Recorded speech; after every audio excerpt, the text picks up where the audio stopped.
Legacy of Amelia. On an autumn evening, we had decided to embark on a long journey with my family. The car's headlights pierced through the darkness, and the pine trees rustled in the wake of the wind.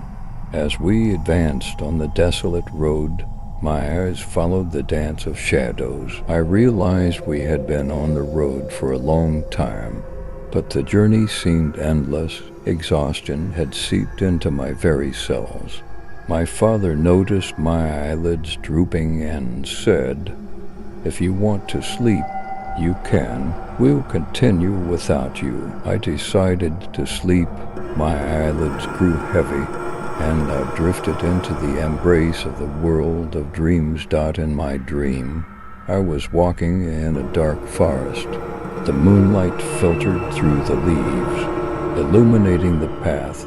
Suddenly I heard a scream.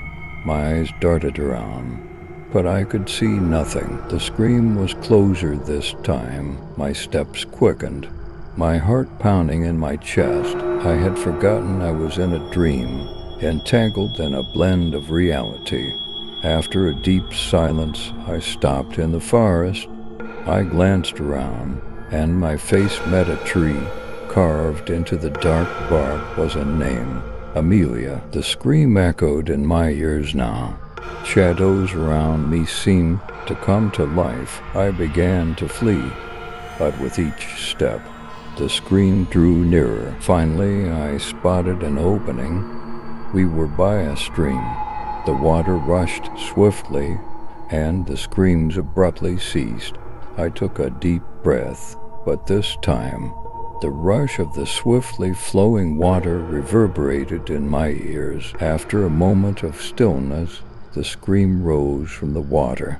I recoiled in fear, but I felt hands from within the stream as if they were holding on to its edges.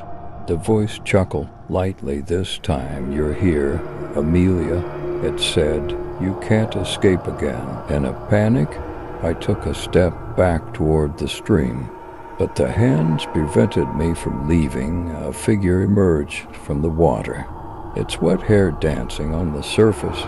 I mustered the strength to wake up. I was back in the car, but the traces of the horrifying dream still clung to me. I glanced around. My father's eyes were wider than mine. Ahead of us lay a dark forest blocking the road. "Amelia," he said, "does this forest lead the right way?" My heart skipped a beat. I thought of the dreadful shadow of the forest, then slowly shook my head. "No," I said, my voice trembling. "It's not the right way." The expression on my father's face showed he understood. We turned back and chose a different path. Changing the route eased my nerves, but the remnants of the dream still lingered.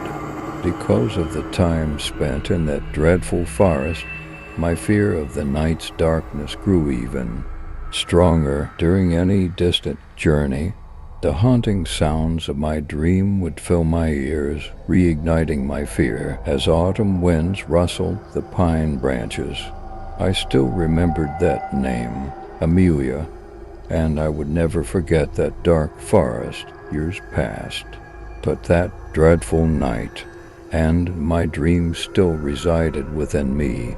The name Amelia echoed in my mind. Who was she?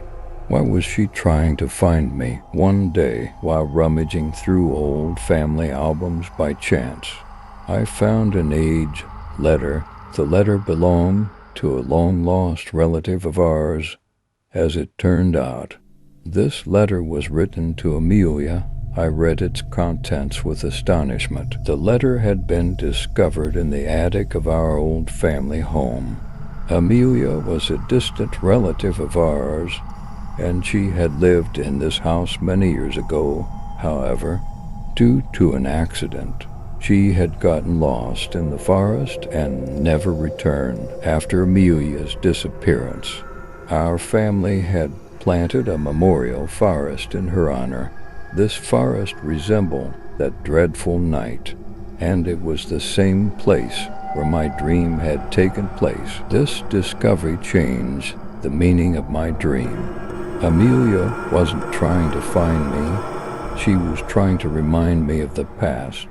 It was a sort of message, a kind of warning. I made a decision.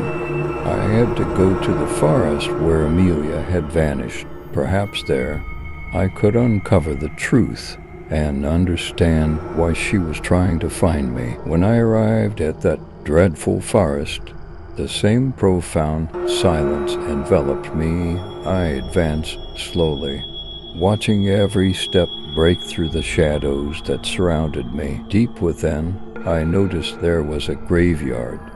On the tombstones, I saw our family's name and Amelia's name. It seemed that our family had also commemorated Amelia's memory here. Suddenly, that familiar scream echoed. My eyes scanned the surroundings. From the depths, I could hear the rushing of water filling my ears. I moved toward the water in silence. This time I had courage. The rush of the swiftly flowing water seemed to echo in my ears. A figure emerged from the water, its wet hair dancing on the surface. "Amelia," I said, my voice trembling. "Why did you summon me here?" The figure turned to me and smiled. "I needed to bring you here," she said, "to complete this story." I understood. Amelia had brought me here to set things right. I could uncover the secret behind her disappearance and find peace for our family. From that day on, I returned to the forest whenever I could. I would converse with Amelia's ghost and listen to her story. I had found a bit of peace and understanding. The time I spent with Amelia's ghost changed me. I was no longer frightened by darkness and the unknown. With her guidance, I began to confront the past. One day, while wandering through the forest, I found an old journal between the rocks. The journal belonged to Amelia. As I flipped through its pages, I traced the footsteps of her life. Amelia's words told the tale of a painful past. As I read about the reasons behind her disappearance and how our family suffered, I felt an even closer connection to her. The fear she once felt when walking in that forest, I now felt. But it was different. Now I carried her story. I felt her pain. One day, Amelia's ghost turned to me and said, "Now it's your turn to pass down this story to future generations of our family." I agreed. I made a promise to protect our family's history, Amelia's story, and the forest. Years passed, and now I am the one who safeguards this sacred legacy of our family. I visit the forest, converse with Amelia's ghost, and share our story. Each family member puts in a bit of effort to preserve this legacy. Amelia's ghost now guides not only me, but my entire family. And now I'm sharing this story with you. Perhaps one day, the tale of my family and Amelia will inspire you too. Remember, sometimes our seemingly frightening past can be our greatest teacher. Confronting it can unleash the strength within us